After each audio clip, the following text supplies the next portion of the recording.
સુરતમાં આંતરરાષ્ટ્રીય હિન્દુ પરિષદ દ્વારા એક દિવસીય ઉપવાસ આંદોલન કરવામાં આવ્યું હતું।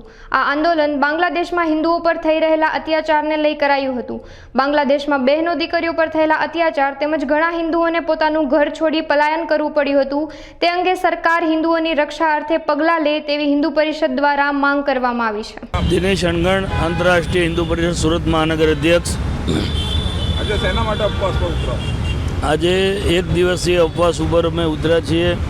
બાંગ્લાદેશની અંદર જે હિન્દુઓ ઉપર અત્યાચાર થયો છે અને હિન્દુઓને ઘણી મોટી સંખ્યામાં કત્લેઆમ કરવામાં આવી છે।